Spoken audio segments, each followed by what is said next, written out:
بسم اللہ الرحمن الرحیم۔ آج ربیع الثانی شریف کے کتنی تاریخ ہے بھائی؟ 26 کتنی؟ 26 ربیع الثانی شریف 1446 سن ہجری اور 29 یا 30 اکتوبر 30 اکتوبر 2024۔ فجر کے درس میں کل ہم تقریباً حضور غوث پاک رضی اللہ تعالیٰ عنہ کے عقائد و نظریات کے حوالے سے، فقہی مذہب کے حوالے سے آخری مسئلہ ہم نے پڑھا تھا، نماز فجر کا اندھیرے میں یا روشنی میں پڑھنا اور رفع الیدین سے متعلقہ جی کل ہم نے پڑھا تھا، اور کل یہ ہمارا اختتامی درس تھا اس حوالے سے، اور آج ہم اسی حوالے سے ایک دو اور باتیں پڑھیں گے، اور یہ تمام طلباء جو ہے آپ ذہن میں بات رکھیں کہ ایک اعتراض لوگ یہ کرتے ہیں کہ حضور غوث پاک رضی اللہ تعالیٰ عنہ نے جہاں 73 فرقوں کی تفصیل بیان فرمائی ہے کتاب الغنیہ میں، تو مخالفین کہتے ہیں کہ وہاں حضور غوث پاک سرکار نے جہاں فرقوں کا ذکر کیا ہے تو وہاں جو فرقہ حنفیہ ہے اس کو انہوں نے گمراہ لکھا ہے، لہذا آپ جو حنفی ہیں تو آپ حنفیوں کو تو حضور غوث پاک سرکار نے گمراہ لکھا ہے کتاب الغنیہ میں۔ یہ مخالفین لوگ سب سے بڑا اعتراض یہ کرتے ہیں، اور وہ اعتراض کر کے آپ نے ڈینگے برساتے رہتے ہیں جو کچھ وہ کہتے ہیں، اور آگے ان کی عوام وہی سن کر اپنے ذہنوں میں بٹھاتی ہے، اور ہماری عوام جو ہے یہ گانے بجانے ذہنوں میں بٹھاتی ہے۔ ہماری عوام خوارہ گردی کی عاشق ہے، ان کی جو عوام ہے وہ اپنے ائمہ مساجد اور اپنے علماء کی باتیں تقریریں سنتے ہیں، جو وہ سناتے ہیں تو ان کے ذہنوں میں وہ باتیں ہوتی ہیں، اس لیے ان کے جو بچے بچیاں ہیں وہ ہم سنیوں کے جو بچے بچیاں ہیں نا ان کے مذہب کے مطابق وہ زیادہ آگے ہیں دینی حوالے سے، یعنی ان کو اگرچہ ان کے جو مولوی امام ہیں وہ وہی عقیدہ بتاتے ہیں جو انہوں نے پڑھا ہوتا ہے، تو وہ اپنے گویا عقائد و نظریات کو جانتے ہیں، اور ہم سنیوں کے جو بچے بچیاں ہیں، سنیوں کے ماں باپ کو بھی یہ غرض نہیں، سنی بچوں کی ماں باپ کو بھی یہ غرض نہیں اور بچوں کو بھی نہیں ہے، اور جو صاحب مال و زر لوگ ہیں ان کو بھی یہ شوق نہیں ہے۔ تو اس حوالے سے اس اعتراض کا جواب ہم عرض کرتے ہیں، یعنی گمراہ لکھا ہے انہوں نے، تو اس کا جواب ہمارے علماء دیتے ہیں۔ آپ فرماتے ہیں مفتی جلال الدین امجدی رحمۃ اللہ علیہ فتاوی فیض رسول میں آپ ارشاد فرماتے ہیں اس اعتراض کا جواب دیتے ہیں، یعنی پہلے سوال ہے کہ کیا حضور غوث پاک رضی اللہ تعالیٰ عنہ نے حنفیہ کو گمراہ لکھا ہے؟ یہ وہابیوں کا بہت بڑا دھوکہ ہے۔ جواب نمبر 1، پہلی بات تو یہ ہے کہ کتاب الغنیہ کے بارے میں شیخ عبدالحق محدث دہلوی علیہ رحمہ فرماتے ہیں کہ یہ کتاب آپ رضی اللہ تعالیٰ عنہ کی ہے ہی نہیں، یعنی جیسا کہ ہم نے شروع میں بتایا کہ آپ کی طرف منسوب ہے اور آپ کی کتاب نہیں ہے۔ فرض محال بطور تنزل اگر مان لیں کہ آپ ہی کی کتاب ہے تو پھر اس میں یہ عبارت جو ہے یہ ملاوٹ کی گئی ہے، یعنی کتابوں میں الحاق ہوتے ہیں، کتابوں میں بہت کچھ ملاوٹ ہو جاتی ہے، تو اس میں یہ عبارت الحاقی ہے، یعنی ملی ہوئی ہے، کسی بدباطن نے ملائی ہے، تو کتاب الغنیہ میں ہے ہی نہیں، مگر یہ نفی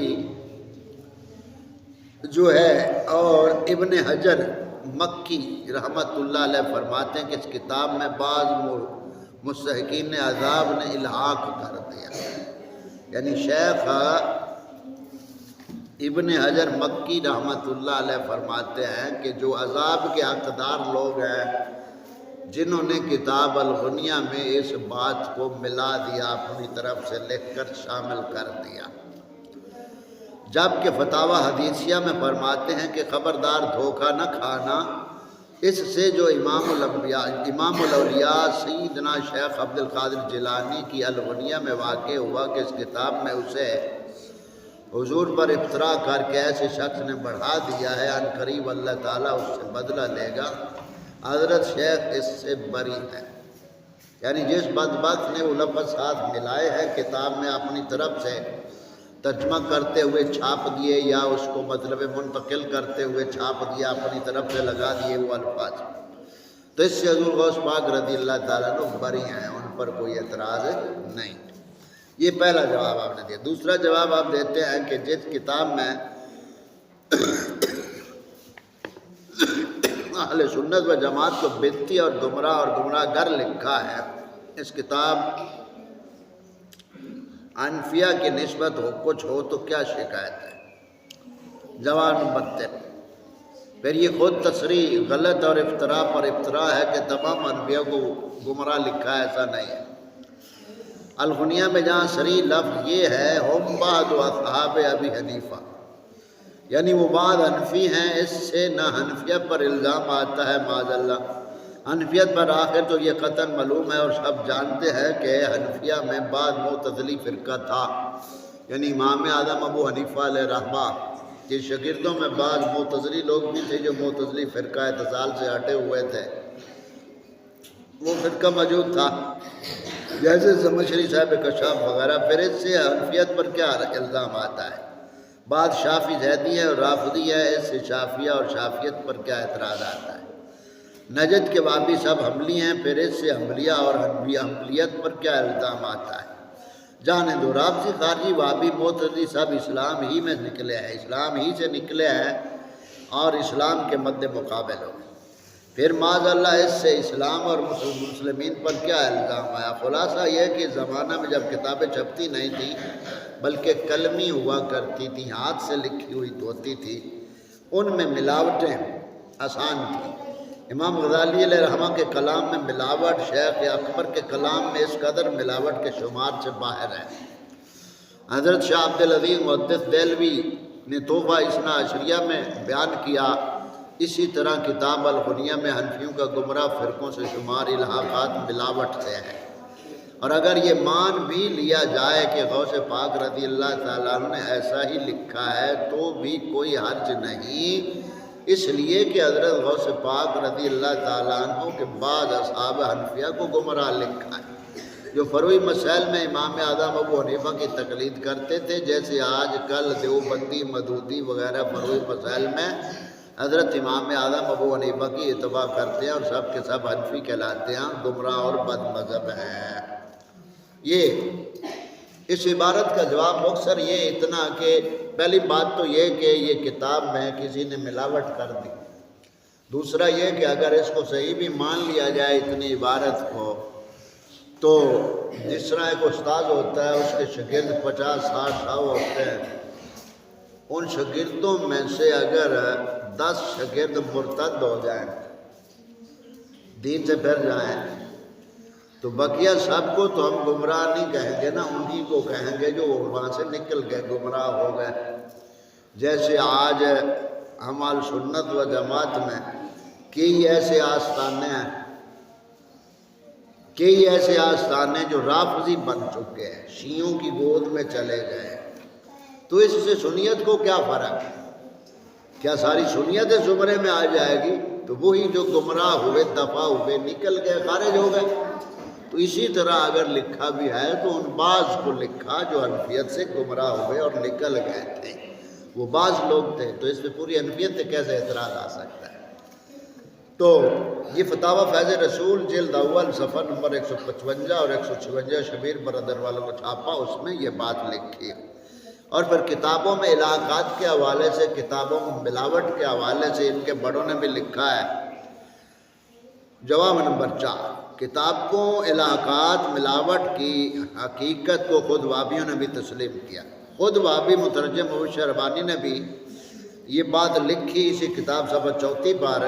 شیخ کی کتاب میں کسی اور نے شامل کر دیا ہوگا، اور ویسے بھی یہ بات معقول ہے کہ جب بعض متصبین نے احادیث وضع کرنے یا کتب حدیث میں تعریف کرنے میں خوف خدا کا لحاظ نہیں رکھا، تو شیخ کی کتاب میں ایسی باتوں کا پیوند لگانے میں یہ خوف ان کے لیے کیسے مانع ہو سکتا ہے. یعنی یہی بات مبشر ربانی نے بھی لکھی کہ جب حدیث مبارکہ کی کتابوں میں بعض جھوٹے کذاب راویوں نے حدیثیں اپنی طرف سے گھڑ گھڑ کے شامل کر دی، یہ تو پھر حضور غوث پاک کی کتاب ہے، اس میں کیسے ملاوٹ نہیں کر سکتے. سمجھ آ گئی بات. اسی طرح پھر اس کی صفحہ نمبر 222 اور 223 پر حاشیہ میں لکھا ہے، کتاب غنیہ کے بعد نسخوں میں یہاں حنفیہ کی جگہ غسانیہ لکھا ہے. یعنی جہاں فرقوں کی تقسیم ہے، حنفیہ کی بجائے غسانیہ فرقہ لکھا ہے جو کہ شیعوں کا تھا. بطور مثال دارالعلمیہ برود کے چھاپہ میں غسانیہ کا لفظ موجود ہے. اکثر و بیشتر نسخوں میں یہاں غسانیہ کے بجائے حنفیہ لکھا ہے، واللہ عالم بالصواب. خیر، کتاب تلبیس ابلیس میں فرقوں کی باس میں بھی کہیں حنفیہ کا نام تک نہیں ملتا. کتاب تفسیر قرطبی بزرگوں کی کتابوں میں علاقات ہیں. بہرحال ان کے بڑوں نے بھی یہ بات مانی، اور یہ اصول طے ہے کہ یہاں بات ختم کرتے ہوئے کہ کتابوں میں ملاوٹیں ہوتی ہیں. سمجھ آ گئی؟ اور ان ملاوٹوں کو سمجھنا علماء حق ربانیین کا کام ہے. آج کل کے بدھوں کو لوگوں کا کام نہیں ہے کہ جو پڑھا وہی آگے بیان کر دیا، بس اس طرح عوام سے ایمان سے بھی کھیلا اور پیسے بھی لے گئے. ایسا نہیں.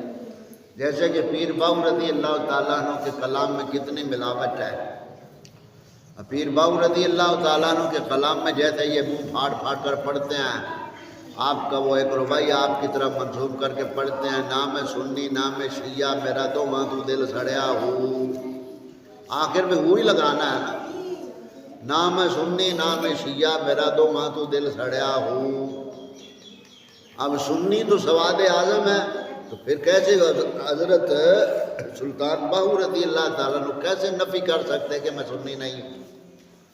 تو یہ ملاوٹ اس طرح کی ساری اور کئی اللہ والوں کے کلاموں میں ملاوٹ ہے. تو اس لیے جو سب سے بڑی بات ہے وہ حق کو پہچان کر تسلیم کر لینا اور حق کے آگے سر کو جھکا دینا، یہ ہدایت کا معیار ہے. تو یہ کتاب الغنیہ کے حوالے سے بھی ہمارا آج آخر یہ سلسلہ اس حوالے سے پہنچا جو سب سے بڑا اعتراض تھا وہابیوں کا. اور یہ سفرین سے نقوی کی تقریریں جو ہیں وہابیوں کے ہاں، اس نے یہ بہت ڈینگے مار مار کر کوئی جھوٹی بات نہیں، کچھ اس طرح کے بول بول کر کے انہوں نے یعنی یہ سلسلہ چلایا ہوا ہے. لہذا ہم اپنے عقائد و اعمال کا اور سنی عقیدے کا تحفظ کرتے ہوئے اپنا یہ فریضہ ادا کرتے ہوئے چند گزارشات عرض کی. حضور غوث پاک رضی اللہ تعالیٰ عنہ کے عقائد و نظریات کے حوالے سے یہ سلسلہ ہم اختتام کو پہنچتا ہے، اور کل 2-3 دن بقیہ جو ہے اس ماہ مبارک ہے، اس میں ہم اسی مناسبت سے آگے چلیں گے کہ فرقہ وہابیہ جو ہے یہ بر صغیر میں کب سے اس کی ابتدا ہوئی. اب یہ تو ادھر ڈینگے مارتے ہیں نا، جب سے قرآن ہے تب سے اہل حدیث ہے، جب سے حدیث ہے تب سے اہل حدیث ہے، جب سے سورج ہے تب سے ایسے ڈینگے مارتے رہتے ہیں.